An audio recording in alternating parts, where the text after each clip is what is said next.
جتنے بھی ہمارے رہنے والے شہری ہیں بلوچستان کے، چاہے وہ شہر میں ہیں یا وہ پہاڑوں پر ہے، ہم جتنے بھی یہاں پر منتخب اراکین ہیں، ہم پر بہت بھاری ذمہ داری عائد ہوتی ہے۔ کل جو ہم نے حلف اٹھایا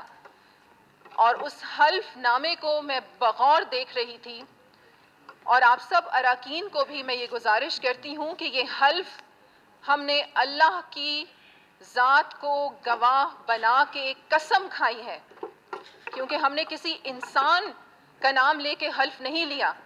ہم نے اللہ کو گواہ بنا کے یہ حلف لیا ہے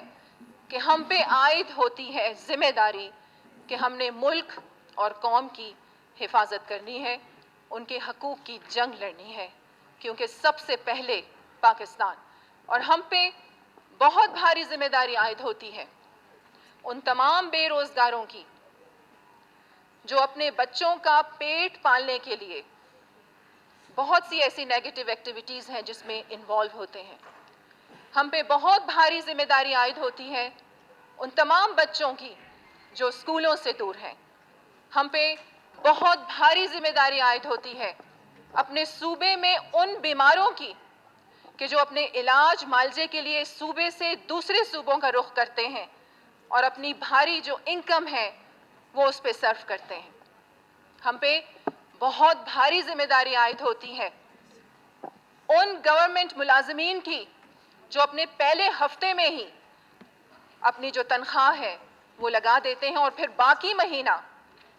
قرضوں پر گزارا کرتے ہیں۔ میں تو یہ کہتی ہوں کہ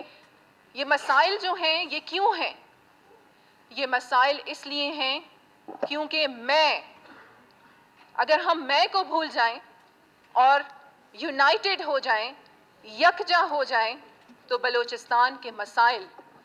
ہم بخوبی حل کر سکتے ہیں۔ اور یہاں پر میں اس بات کو بھی رکھوں گی کہ صاف پینے کا پانی تک بھی ہمارے بلوچستان میں کئی ایسے ایریاز ہیں جہاں پر دستیاب نہیں ہے۔ حالانکہ بلوچستان معدنیات سے بھرپور صوبہ،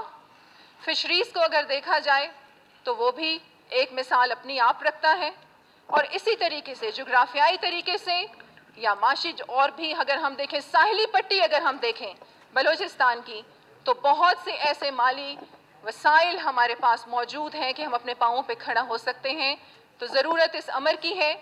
کہ ہم آپس کی رنجشیں بھلا کر مختصر کریں میڈم، یکجا ہو کر صرف اور صرف مختصر بلوچستان کی عوام کے بارے میں سوچیں۔ اور بار بار میں اس بات پر زور دے رہی ہوں کہ ایک نفرت کی فضا جو بلوچستان میں پچھلے دھرنوں کے وجہ سے پھیلی ہے، اس کو کور کرنے کی بے حد ضرورت ہے، اور ہمارے لیے ہم پہ یہ بہت بھاری ذمہ داری عائد ہوتی ہے کہ نہ صرف شہر میں رہنے والے لوگ بلکہ پہاڑوں پر رہنے والے لوگوں کو بھی واپس بلایا جائے۔ Thank you.